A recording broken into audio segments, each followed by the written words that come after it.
Ladies and gentlemen, welcome back to the Intelligent Moron with Alex Silva. Today is Thursday, April 7th. Another week, another day, another chance at discovering who you are. A chance to have a better day, week, month, whatever you want. I know it's not really the inaugural day of a new month. April 7th, I mean, that's kind of late. I might have missed the mark a bit. But, anyway, happy Thursday. Happy day. You know why? Because today's going to be a good day. We're all going to have good days. We need to try to make them the best as we can. Because with one day begins a new week. And with that new week begins better habits, better choices, new experiences, trying out new foods, drinks, anything. TV shows, watching a new movie, meeting a new friend, maybe talking to somebody that you haven't talked to in a while. That could be a new experience. Or seems new, but, maybe just revisited that because you haven't done it in a while. Whatever it is you do this week, I hope you make the best of it. Make this the best week ever. Make it your best week that you've ever had. Because why not? Why not make it the best week that you've ever had? I mean, you wouldn't want to make it the worst week. Or, this wasn't a good week, but it wasn't my worst. It's like, why? No. Make it the best you possibly can. Because at the end of the day, chances are when this week's over, the new one comes and you're going to be like, wow, yeah, that week was good. That was a good week. Let's try to make this week as good as last week. Now, to some people, I know there's things that you can't control. You can't really, it's out of your control. You have no say in what, goes around in your life that might prevent you from having the worst week. Things around you. As far as you, there's a lot that you can control. And the stuff you can control, make it the best ever. Make it the best ever. Now, I'm no therapist. I'm no psychiatrist. I'm no physiologicalist. I'm just a man. A man with thoughts and a man with ideas. And I've always been, an idea man. Or a thought man. Now, maybe not idea, but I've had thoughts about the world and about things and about, events in time. And, I think that thoughts in general don't really make all that sense to me. Like, what actually causes thought? What creates an idea? Is it other beings? Maybe another dimension? A wrinkle in time that causes you to think certain things? Is it an event? Are they planted in every human being at birth to have? Is it all scripted? Does it happen, naturally? What is naturally? I don't know. I mean, I'm pretty sure if you ask a brain scientist, hey, how do ideas become a thing? He'll probably slap down a actual thesis and documents and articles that he's working on and writing an essay or writing a paper and saying you know what, Alex, I've conducted my life and I've written all this and I've theorized all this. And I've studied, and I've interviewed, and I've talked to, and I've lectured about this, all this.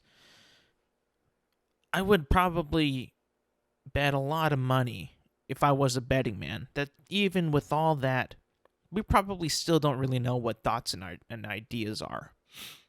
Truly. Like, in the purest and realest form of what they are. You know, like, I was talking to my buddy about this, like what, why did human beings, you and I, and if you're not human, hello, what caused us to want to fly?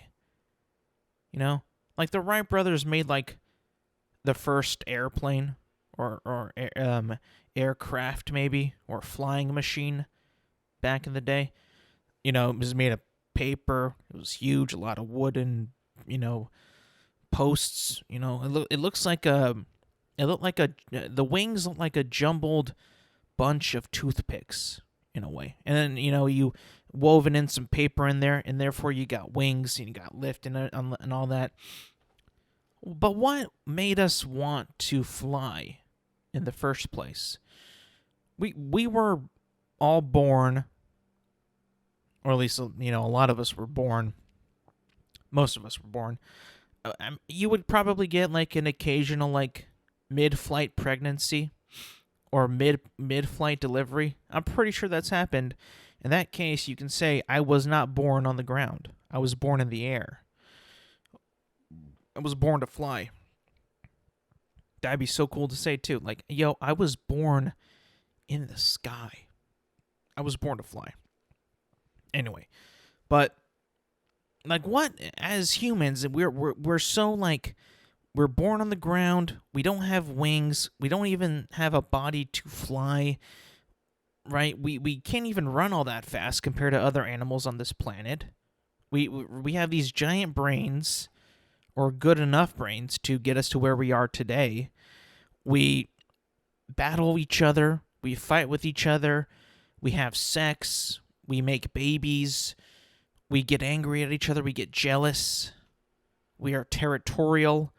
We do all this stuff that you and I know of, and you and I have probably done a lot of, experienced, seen around the world, but we've never, we can't naturally fly. So I'm curious to what influenced us to want to fly, knowing that what we are, what we, look like, and what we're capable of as a species, the human race, human beings. Why would we want to make a contraption so we could fly? I mean, most people think it's very odd, scary, terrifying to be in high places. Well, I mean, we fly, what, airliners fly like, what, 20,000, maybe even more feet in above the ground? Like, even though, like, you're in an airplane, like, sometimes if you think about, like, this piece of, this sheet of metal right here is like what only thing that stands apart between me and free falling to my death. Like, I would not think that humans back then would want to fly. Like, yes, we need to fly. We want to fly. But we made something to make us fly anyway. We probably didn't even need to, but we did. And, back then it was just like a little, like a biplane that you kind of ran and got some speed on, and then you were able to glide. Then in the future, people put like propellers and motors and engines and stuff like that to make airplanes fly faster, smoother, more efficient, farther, higher. We just got even more and more off the ground. And I wonder why that was. We do all of our business. We live on ground. We spend all of our time on the ground, but why did we want to fly? Is it because we saw birds and like we want to do that? But it's like, we're not a bird though. We don't have these natural gifted wings made of feathers. We don't lay eggs in nests. We don't eat worms. We eat steak. Right? It's like, I don't know. I'm not sure. I wish I did. I really did. And it's not just that, though. It doesn't stop there. And I haven't been able to get that answer. Before we move on, I have not been able to concretely nail down that answer because I don't think anybody really can nail it down, which is scary to me. Ideas, thoughts, theories, they scare me because of their origin. Like, where did that come from? Why did you think of that? What would cause you to think like that? Like, do we build a submarine because we were so obsessed like fish could breathe underwater and we couldn't? Is it the same thing like, well, we want to fly like a bird, so we'll make something like a bird like that has wings, but we also want to go down into the depths of the ocean like a fish or a whale or a shark, but we'll build a submarine like it's like a boat and just go underwater. Like, it's just things like that. It just kind of boggles my mind because I'm not sure where they came from or why they did. And almost things like, back in the day, when the Egyptians built the pyramids, and I'm no scientist, I'm no archaeologist, I'm no ancient civilization studies major, I'm no ancient civilization professor, or an ancient civilization expert. That's what I was looking for. I'm neither of those three. But something tells me that they built the pyramids for, and even if they did, right? They did it. Like, let's just say that people did it. Right? Human beings built those pyramids. For what, though? And why in that shape? Why a pyramid? You know, I've heard theory, like, people say, like, oh, it's the burial for the pharaohs, or, you know, that's really what I hear. But I'm like, really? A giant pyramid that would have cost, like, maybe, I mean, you've seen the size of those. And it's like, what, dated back maybe 3,000, 4,000 BC when they were built, maybe even more before that. So I don't know. Like, why like that? Why in that position? Why a pyramid? Why so many stone? Why so big?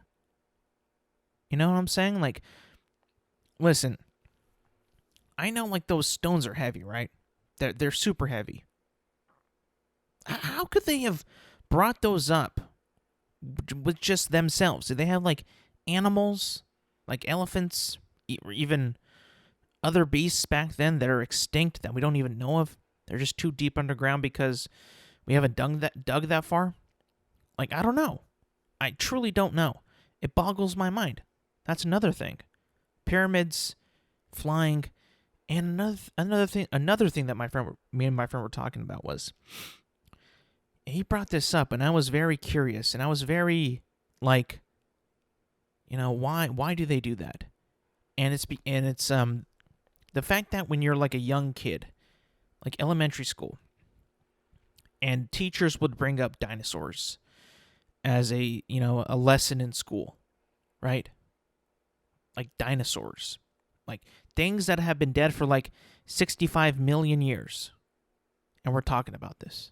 Like, a kid in that, sense has probably seen an elephant, a giraffe, a tiger, a lion, a wildebeest, a warthog, a meerkat, a dog, a cat, all those animals. A dolphin, a shark, a whale, a starfish, an octopus, jellyfish even, Nemo. But they probably have never even seen a dinosaur. Maybe Jurassic Park, maybe. But still, you got to tell the kid that this animal that we've drawn so many detailed illustrations, have movies of, have TV shows about, have, classes on even in the future, that this behemoth of an animal existed on the same planet that you once did. Now, I mean, like, I don't know how the brain works. Like, I'm no brain scientist or expert. But I think that would actually send the kid into a frenzy with his own brain and what he knows. And me and my friend were talking about that too, and like, yeah, he was saying that. And I'm like, yeah, that makes sense. Like, obviously, like, that's what got me. That's what made me say, dude, I love dinosaurs. I love them. I've loved them since I was a kid. I still do. And it's just like, the fact that continues and that still happens is just wild to me. And look, I get it. How can you go tell a kid that, yeah, this many years ago, a T-Rex walked the earth? You're like, what? This thing lived on this planet? Where is it? What happened to it? Why is it not here? Why are we here? So many questions. Right? It almost seems like it's a little bit of a it's a big reach. It's a big grasp as a kid to tell them that dinosaurs lived on this planet. Truly crazy. You think about it now, and you're like, yeah, that's a bit of a complex thing to take as a kid. I don't know if they still do that now, but I remember when we did it back then, I was like, dang, these things are cool. Like, why don't we have these anymore? We have lions. Those are cool, but this is not a lion is not a T-Rex. Or a tiger is not a stegosaurus or a spinosaurus. Or a cheetah is not a velociraptor. Now, granted, movies and media kind of, especially Jurassic Park, do kind of sway it a bit to make you think that they're actually bigger than they are, or look a certain way, when in real life, I mean, we can't definitively say that this is what a dinosaur looked like either, because, I mean, they're fossils. Not a lot of DNA there that we could fully extract. It is not like Jurassic Park, but, you know, I think modern day science has done a pretty good job. I've seen a lot of real life depictions of what they would actually look like, and it, you know, I buy it more now than I do Jurassic Park. And you know, there's no shame in loving Jurassic Park. It's entertainment. It's fun to watch. But I also enjoy real science. Now, that might not be actually accurate. It might not. But it's the best we got. And, you know, it keeps changing. I remember back then, I think, like, when I was a kid, I went to a museum and I saw Sue the T-Rex. And they had, like, a rough, like, rough idea of what a T-Rex might have looked like in the flesh. I remember something along the lines of looking a little bit like pretty accurate to the T-Rex in Jurassic Park. Fast forward to modern day, maybe about 2 years ago, where I really dug deep and, like, figured out, like, I think that the eyes are a little bit positioned differently, like they're more forward like humans than on the side like a lizard or a crocodile. The teeth are a little bit different, I believe.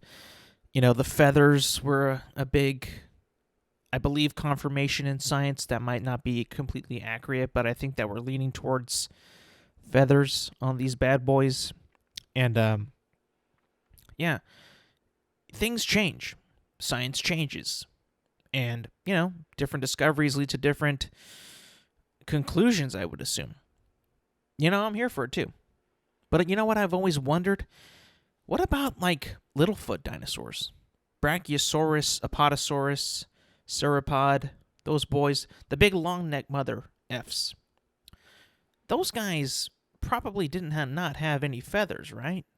Like, I almost kind of think that they were, like, I mean, at least in documentaries, media, even today, like, I don't think that we have a theory that they had feathers or even scales.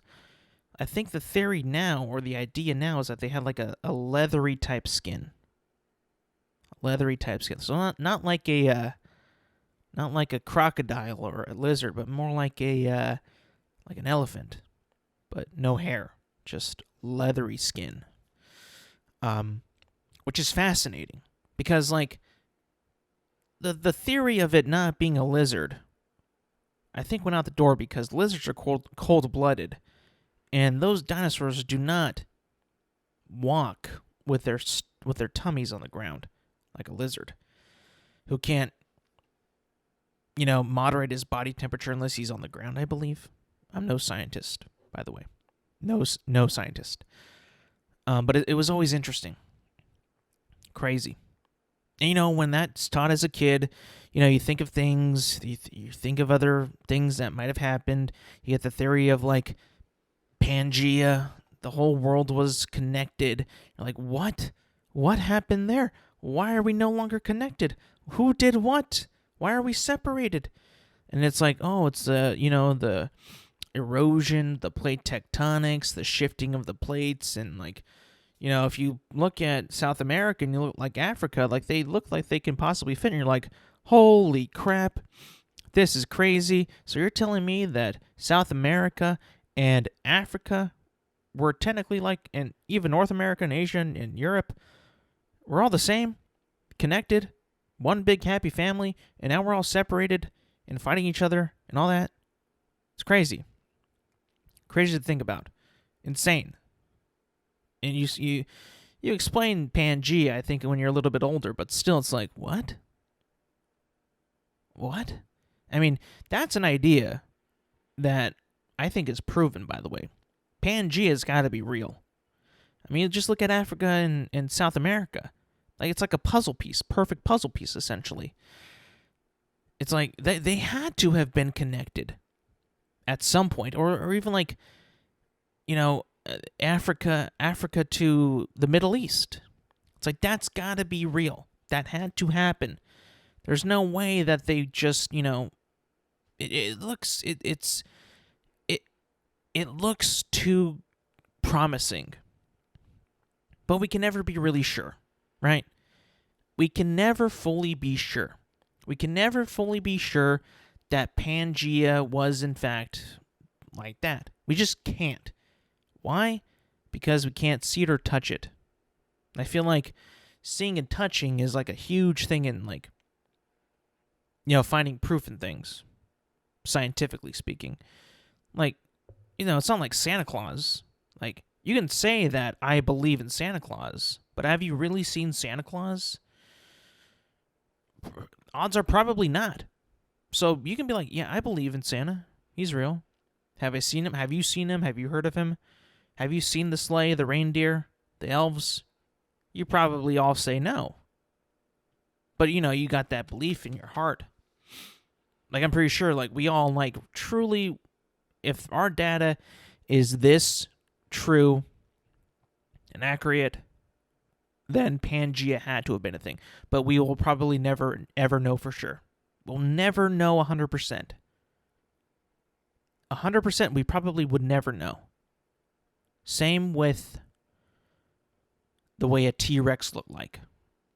We'll be very certain, like, this guy had feathers, this guy walked like a chicken, this guy had tiny arms, this guy had a different jaw, tooth combination, a different jaw than we thought. He was a scavenger, not a hunter. But we'll never, never, ever know for sure. We won't. And that to me is crazy. It's crazy because it's like, it's the fear of the unknown and like of what we don't know in this world. It brings to the point of, are we alone? Are we alone? I don't know. I kind of hope that we are, and I hope that we're not. Because, hear me out. I would absolutely love to not, for humans to be the only living organism in the galaxy, in the universe, in anywhere. Why? Because it would be so, it would absolutely feel like we were like a selected species and God would have to be real. God would have to be real. And that would be definitive, essentially, to the best that we can, to the point that, well, yeah, then he really did do all this in the 7 days, or, I'm not exactly sure the story, but like in the formation of everything, he created him in us in his image and all that. It'd be like solidifying that has to be fully true, or as far as we can comprehend, as far as that we can, see and almost touch. Like if we can see that we're the only living thing in the universe, sentient life, intelligent life, I guess, humans. I mean, then it would lean to God is real. It's all true. But on the other hand, sad because, well, not sad, but I want to live out science fiction films and movies, and particularly Star Trek, because it'd be so cool to be another species in like the Galaxy's Federation or the Galaxy's, Republic or something like that. I'm speaking nerd as shit, but, just thinking about it, it's like, wow. I mean, like, are we intelligent? I think so, but do aliens think that we are? Or other beings out there? Do they think that we are intelligent? I have no idea. I would hope so. I would think that they would see like, yeah, I mean, these guys were not born to fly, but made contraptions to fly. They made things to go underwater. They made things to go super fast. They made some pretty terrible things like weapons and bombs that hurt the planet. I mean, nuclear bombs not only kill people at a mass, but they can destroy the actual planet with radiation and just lasting damage that has such an effect on the Earth, the atmosphere, the water, everything. So bad. It's terrible. We created a planet killer, and it's not good. It's pretty scary. Really, really, really scary. The fact that we have these type of things that can destroy the planet. Like within an instant. Like you drop all the bombs right now, the planet's doomed. It's gone. As with us, we humans would be destroyed, right? And I was thinking about that too. Like, if we did drop the bombs, this conflict escalates to imaginable size and consequences, and just bad decisions, and frankly our doom. Who's to step up to the plate after us? Once we're dead, human beings have been eradicated and are extinct on planet Earth. They're gone. You and I no longer exist. What happens? Who steps up to the plate in the evolution? Who becomes the apex species of this planet? Well, if I was to think, everything on this planet, the surface of the planet, the land portion of the planet, probably is going to be extinct after all these bombs drop. The food chains are going to fail. Ecosystems will fail. It'll all just fail. Now I don't know if that's to be true with the creatures of the sea. Fish, shark, whales, dolphins. They're like, do they thrive when we're gone? Do they overpopulate and kill themselves? Like, what happens in that? I don't know. But I have a thought. I'm betting my money, if I had money to bet on the next big species of planet Earth, it's going to be dolphins. And I'll tell you why. Dolphins are incredibly smart. Potential is through the roof. Their brains are much bigger than ours. They have social skills. They have communication skills. that are just like us, not like any other animal that exists. Chimps come pretty close too. Chimps come close, but I think I think of the ceiling for a dolphin's knowledge, capability, and just socialization and communication as well is huge. And they're not even fish, by the way. They're mammals. Dolphins are mammals. Can you believe that? I know I was taught that when I was in third grade. I know that. I remember that. But to just reiterate that dolphins are not fish, but they live in the ocean. Like, it blows my mind that they live in the ocean and they're mammals. They have to come up for air every so many hours or whatever it is. They have to come up for air. They cannot breathe like fish do.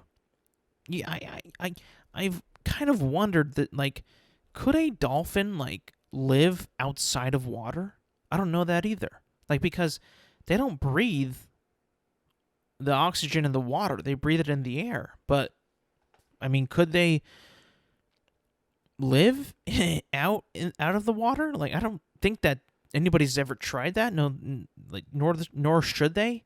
They should not. But it's just a another thought. Which, who knows where that came from, right? I have no idea. I think it's because, like, I can definitely see, like, a dolphin, like, and maybe, like, a couple million years after we're long gone, you're just going to see a dolphin flop onto the shore who's going to look a little bit different. His fins are going to be more like arms. His tail's going to split in half, and he's going to have legs. Baby forming legs that he's going to be able to walk on. I mean, then that's like the evolution theory, too, of how that all started. Like how humans became who we are today. Right? There's evolution, and then there's creation. Christ and all that, God, the him in our image, us in his image, I mean, and then the form of evolution, which I don't even know which one is correct or incorrect, or if either of them are even correct. Like, what if evolution is not correct? What if creation is not correct? What if it's even more bizarre than we've ever thought? What? I mean, I don't know. I'm confused. But I'm not mad about it. I like, normally I'd be furious because I would want to know the information. I would want to know what is true and what is false. But as I sit here today and talk to myself, I don't know if, like, I'm ready to know the truth about me, you, us, humanity as itself. I don't, like, I always tell myself, like, I'm ready for the aliens. I'm ready. But deep down inside, I know if whatever happens, if they ever reveal themselves and say, everything that you know is wrong. Like, what do you mean everything is wrong? What are you talking about? This is water, this is grass, this is a bear, this is a human. Like, no. None of that is real. You're not a human. You're actually this. We are this, and you are this to us. It's like, what? Hold on. What? What are you trying to say?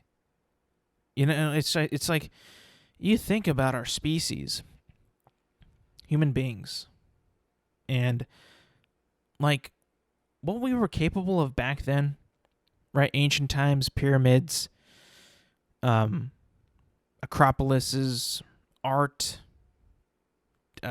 democracies, politics. Back in the day, it all kind of came to a screeching halt after a while. And then there was a new way of thinking. Yeah, it's bizarre to me. It's crazy how that has happened. I can't really pinpoint what it is, but I think if I were to guess, it might have been religion. And I'm not bashing religion. I'm not trying to say like you having a religion is bad. But I think something must have happened when humans were being like were like not like early, but like there was a shift in the way that we thought about things. You know what I'm saying? And maybe I'm leaning towards like certain religions, probably like Christianity, Judaism, Islam, like modern day religions. Like back then, they believed in, you know, the Greek gods, Roman gods, Egyptian gods, other god like pagan type religions, and you get to the modern day religions, they're like wait a minute, hold on. Tell me we don't have pyramids, we don't have colosseums, we don't have these crazy structures that they built back then, or these sculptures that are so ahead of its time, or these like democratic ideas that they had at this time. And now we're kind of back to slums and kingdoms and these shitty looking castles and this. Why are we using wood now? Like, what happened here? Like, why are we not doing this when we did this back then? Why do our buildings look like trash? Like, what happened? Why did we go from the pyramids to these incredible structures, irrigation systems of the past, and it just takes a nosedive into like the Vikings times. That's a dumb way to say the time, but like Vikings and all that, and kingdoms in Europe, and like I can't lie, bad looking towns. It just like it seemed like those times, and I'm not a scientist, I'm not a historian. I don't know if they were truly that pleasant, but it just seemed like before the shift in like the religious awakenings to these modern day religions, stuff looked better than it did. It just kind of did. We don't have pyramids like the ones in Giza today like they did back then. Or why did that type of agriculture, not agriculture, but architecture, design, how did that get lost as time moved on? And you know what? I think that what happened was, and I just, I know this because of playing video games, watching Vikings, watching TV shows. Whenever a particular people, right, that don't like another type of people, let's say like Romans and the Greeks, I'll give that example. Rome kind of like destroyed a lot of Greek theories, ideas, papers. They destroyed a lot of things in their, like when they conquered Greece. And that type of stuff happens all over the world, if you think about it.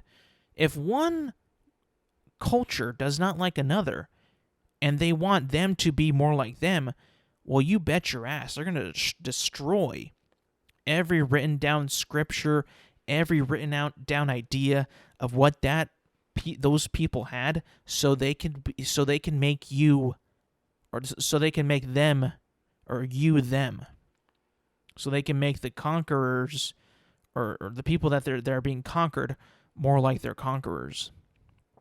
It just happens in humans. It's just how we do things. It's crazy, but that's just how it works. And that's been happening for centuries. Still kind of does happen today. It's weird. It's crazy. It's because we have this entitlement and this ownership of ideas. It's like, no, I thought of that. You didn't think of that. I thought of that. That's my idea. That's my idea. And, we will fight to the death to protect what we discover and to protect ideas. And it's crazy. But that also kind of like proves to me that we have not yet evolved as a species, because we still love materialistic things like our phones, our clothes, our cars, houses. We love all that. What I bought, what I own, I earned all that. It's mine. I will do what I want with it. And you're going to like it, essentially. And you're going to like that I do it because I earned it. It is mine. Well, that, a lot of the times, that translates into world problems. That same kind of mentality, from what I've seen in my life, translates to presidents, to politicians, to teachers, to co-workers, to bosses. Goes down the line. Everybody has and loves the ownership of their own idea. And yes, because I said it, and because I'm right, or I believe that I am right, I'm going to go to the death with that. If that means I have to get rid of some people, then I will do it. It's that mentality. But it's just, you can just say it's human competition. It's human. That's how we thrive as a society. That's how businesses thrive. That's how individuals thrive. That's how everybody thrives, right? Is competition. Like, oh, I got to be better than that guy because he has something that I want. He does it almost as good as I do, but I can't let him beat me, because if he beats me, then I'm done. Then I have no purpose in anything. So, it's crazy to think about. Crazy. And the reason why I say that is because if there is, and this is just going off the rails, but don't mind me, or stick along for the ride if you want to.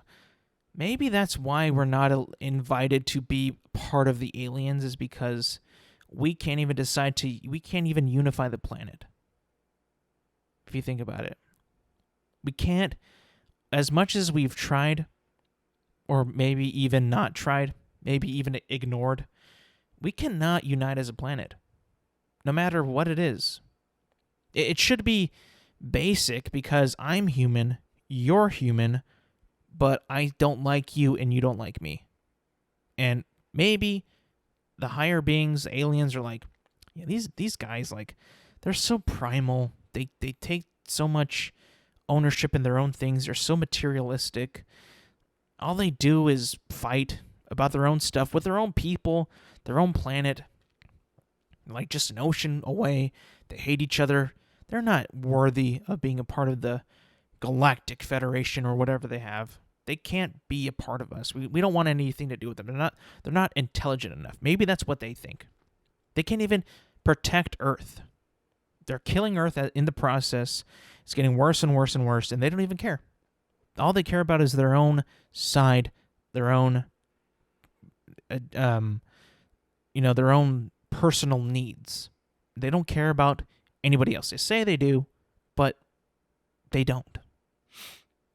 Because as much as, people say that they care about everybody, that's second to themselves. They care about you, sure, but not before them. No way, no how. Nobody does. Nobody feels that way. And you can't prevent it. I can't prevent it either. It's just how we are. It's crazy. Makes no sense. There's so much that we think of, that we think that we can do, that we want to be better. I want to help people. I want to, make things right.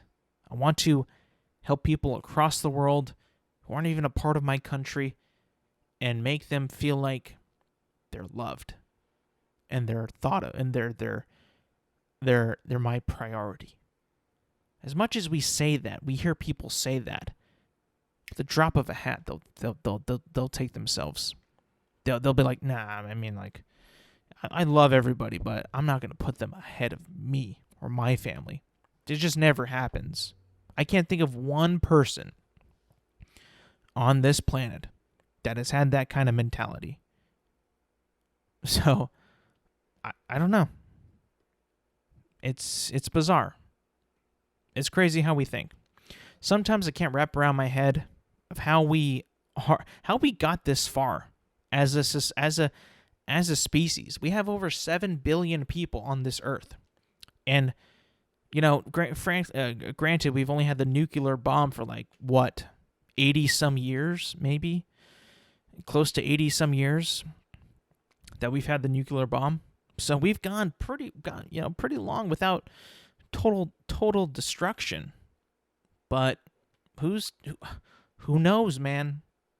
Who knows? We have the absolute apex of a weapon to destroy worlds. We haven't used it yet. I hope that never happens. But after I just got done saying, nobody cares about anybody else but themselves. Like, if that is, frankly true, if that is 100% accurate, who's to know that, the person who gets, who makes that decision and pushes that button, it's over like that. It's over. I truly believe that if one country pushes that button, everybody else will. Because they'll have no other choice but to do it. I hope I'm wrong. I really, really do. And I didn't mean to get this serious on this episode, but it kind of just happened. I just don't know how we better ourselves as a species if we still think of that, of our personal things as like, I am number one and everybody else is just number two. It's insane. There's no shot that we have like a utopian society without like millions of people dying before that. That's just, people talk about utopias and utopian societies and how they work and how they're better. Like, yeah, they would be amazing, but the fact is, nobody agrees with anybody. They haven't since the dawn of man. Dawn of man, look about this. Like, there's got to be like one tribe of Neanderthals back then, or cavemen, that, scrapped up with, the other tribe, the other group. If you've ever seen 2001: A Space Odyssey, the beginning, like the beginning of that movie is like the dawn of man, of when a tribe of apes fights another tribe of apes over a watering hole. That's probably mankind's first battle, first war, right then and there. And it's been like that ever since the beginning. It's insane. It's too big to think about. It'll waste your day. We will waste time thinking about these things. I've wasted so much time thinking about this, but I don't regret it.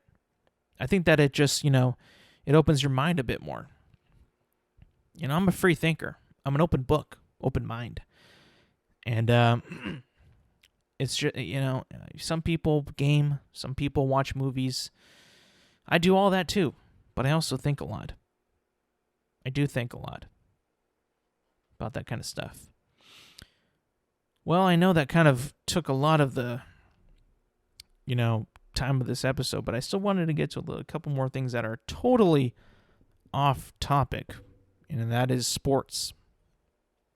Talking about sports, talking about things. Sorry, I'm belching. My bad. A couple things happened in sports this week that I'm happy to report on. Tiger Woods is going to play in the Masters, which, I'm no golf guy. I'm not like the biggest golf fan. I watch the Masters like a little bit. It's not my favorite tournament. It's like the best looking tournament, I would say. in terms of location. It's like magical for golf. But I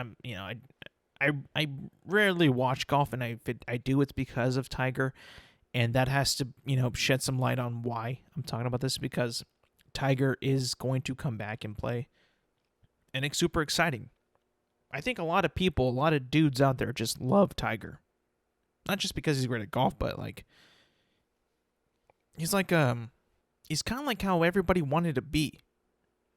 Aside from like the bad stuff, he was just a winner, and he looked good doing it, and he looked cool doing it. It was like Jordan with golf. He was the best at the time. He was winning a bunch. He won in a cool style, and he looked cool doing it. And I mean, it's just like he was like Michael Jordan for golf, and like just the coolness, the swagger, the victories, the red on Sunday to win.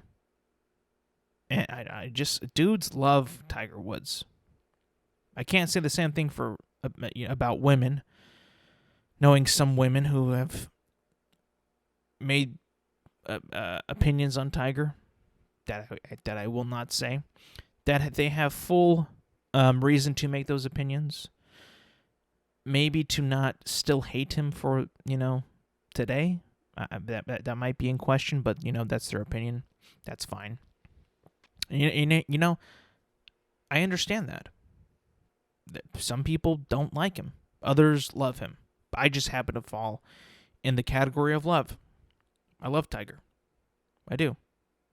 And the fact that he's playing the Masters after such a rough injury and comeback, like the way the injury was too, the car accident. I mean, everybody thought that was like probably the worst thing that Tiger Woods could have done in that point of his career, because he was trying to get back to the golf course. He wanted to get better. He wasn't as strong as he used to be. He won the Masters, I believe, in 2018, 19, 17, pretty recently. That was incredible too. Incredible. So anything for Tiger to get back on the golf course, I'm all for. The NCAA championship just wrapped. NCAA March Madness is over. Kansas is the champion. They defeated North Carolina on Monday in a pretty good game, I will say. Good game, intense game, close game, fun game. And after Duke, North Carolina, which was in the Final Four, by the way, I had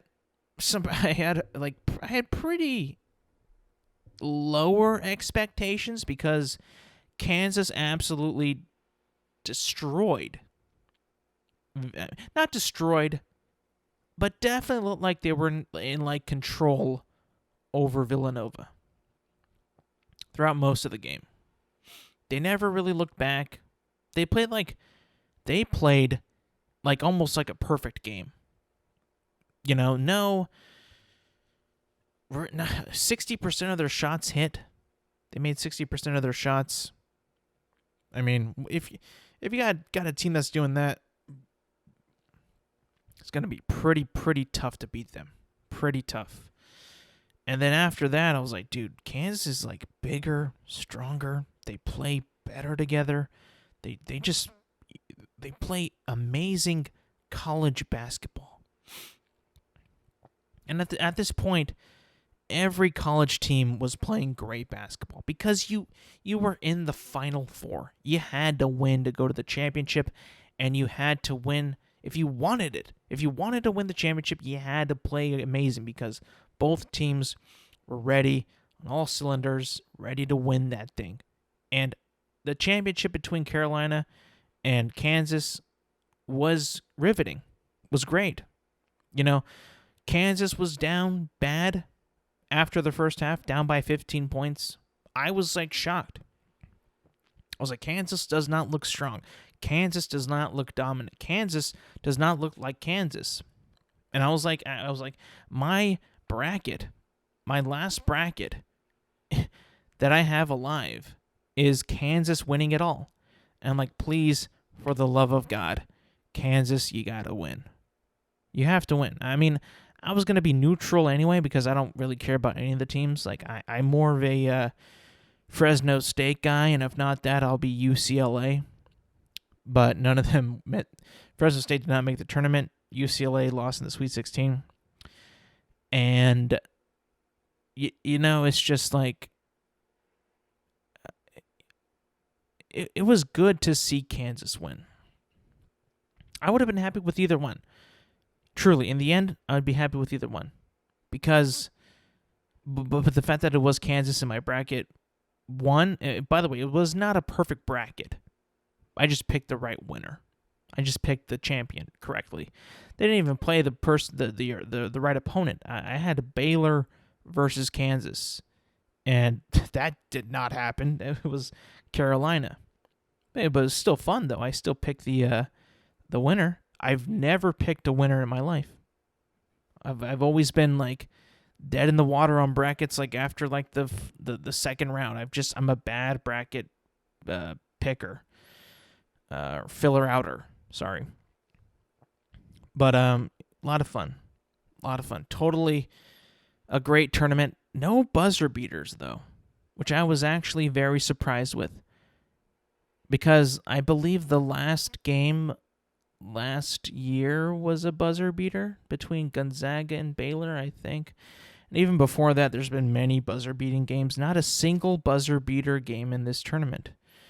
And that, to me, was not a deal breaker, because the tournament still had some really, really good games. A lot of really good games.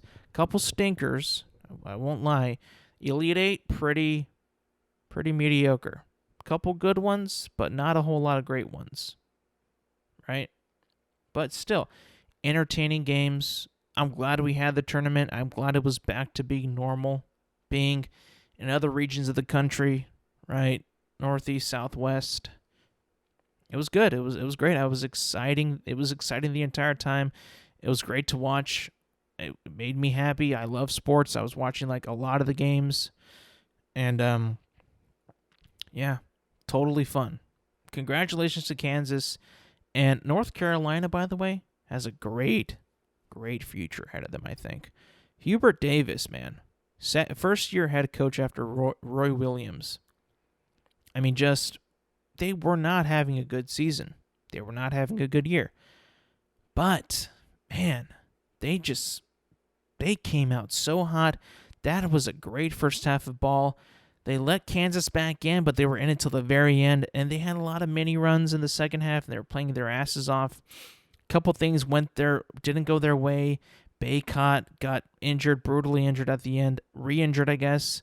By the way, that floorboard, by the way. Did I see that correctly? That was not sturdy enough. And it's just like, how did this happen at the national championship? I don't understand. I have no idea how that would happen. But it did. It almost kind of makes me fearful. Like, what if I'm like on like a basketball court at a football stadium, and I like, oh dude, I could like fall through. I'm so fat. Like if I step one way wrong, kaput. I'm in the falling through. The court's destroyed. They got to build a new one. It's like, how much is that going to cost? I don't got that kind of money. I can't afford that. So I'm going to stay off the court. But it was good. It was good. You know what's not good, though? What's not... Well, it's good for me, but I would say, like, ultimate failure. Probably, like, the ultimate failure in sports. The Los Angeles Lakers. The Los Angeles Lakers, man. This year did not make the playoffs. Did not look good for any stretch of time. Looked like they were hanging on by a thread. And I'll be honest with you, like I'm not like a huge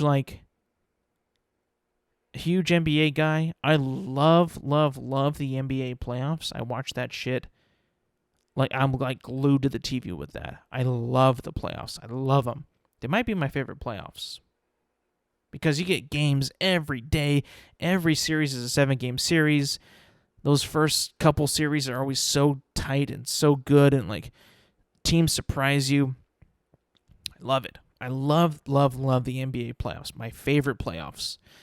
But at some point, I was like, dude, I want the Lakers in so they can get absolutely embarrassed, because that would be so funny. That would be hilarious. I would laugh my ass off. It'd be the best thing ever. And at the same time,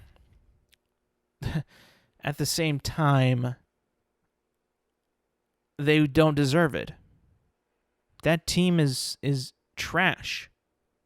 LeBron is their best player. And then that's it. You have no Anthony Davis. Carmelo's washed. Russell Westbrook is broken. Like legit broken. If it was LeBron that made him like that, or the pressure of playing in LA made him like that, I don't know. But this year destroyed him. I mean, don't get me wrong. The guy is like an athletic freak. He can run up the court. He can jump. He can dunk. But whatever it was, his shot-making abilities just completely diminished this season. He had a good like couple games here and there when he would score like 30 points and lead the team. But it's like, dude. I mean, and even his interviews, like, dude, my God, like, we know that you've done good things in your career, but just because you did them does not mean that we should be giving you the same respect that you want when you're giving us mediocre performances. We're not judging you for the past right now. We're judging you for what you do now on the court. And if you're going to serve up a pile of poop, Russell, I'm sorry, I'm just going to give you some poor questions. Not poor, but, questions to not just like, because I want answers, but maybe like, you should take some criticism. Because if you don't, then like, how do you improve? Right? Everybody like says that they can take criticisms and they can take critiques. But can they? I sure know that Russell Westbrook could not. I mean, he would attack reporters, switch it up on them, make it all about them. It's like, Russell, like this is like, dude, like, why? What are you pulling this out of? Like, what's the point in all of this? What did anybody do to you, Russell? Nobody did not like. Nobody like really did nothing. It's all you, and we're asking you these questions because we know that you're a good player. You are, but you haven't been playing like that at all. It's been pretty disgusting, actually. It's really it's like unwatchable, and the fact that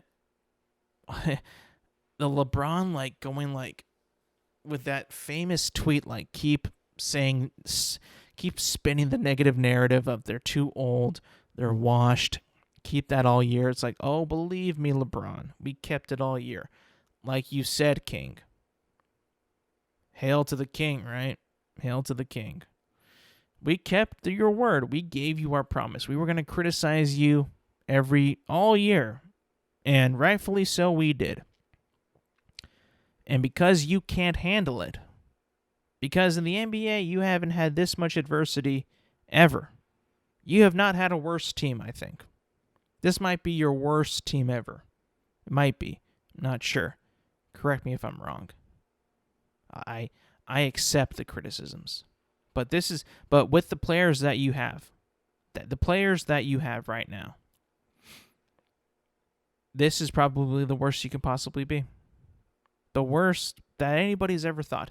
And I remember there was ESPN videos, articles, opinion pieces. How good are these Lakers going to be? Can they win 70 games? Can they win the most games ever? Not even close. Not even close. And you guys owe it to the Laker fans too. You probably gave them the best team on paper, probably in a long time, on paper, with the names that you had at the beginning of the season, the most exciting, like those games probably going to sell out many games. Just with the names. You don't even have to play any, like, you probably didn't have any, like, good preseason games before that, like, but, like, with the names that you had, you bet your ass that people were going to buy tickets to that. LeBron, Russell Westbrook, AD, Carmelo, Rajon Rondo, Dwight Howard. Like, those are some big names in the NBA. Big names. And now reports were coming out like LeBron had a choice between Russell Westbrook and DeMar DeRozan. He chose Westbrook. I mean, I'm not going to say that he chose badly because I'm not an NBA coach. I can't coach Russell Westbrook. But you kind of look at what DeMar's been doing in Chicago, playing his ass off and playing good with a, maybe not as talented team, but certainly a better team than the Lakers. I mean, you kind of think like, what if? We would never know, though. I'll never know. You'll never know. No one will know. Nobody. And that's where we're going to leave off today, gentlemen and ladies. Thank you again so much for tuning into this week's episode of Intelligent Moron with Alex Silva. Remember, you can find the podcast on Apple Podcasts, Spotify, and YouTube, all under Intelligent Moron with Alex Silva. This drops every Thursday. Don't forget to like, subscribe, rate, review, share, thumbs up, whatever you want to do all that. Give me a rating, give me a star rating, write a review, do all that. It helps a lot. If you want to give me an idea, give me a topic to talk about or something to try out, shoot me a DM in my social media. It's all in the description of the podcast on every platform. It's right there for you to read. Just click see more and you'll see it. Anyways, guys, thank you for listening. Thank you for watching, and I will see you guys next week.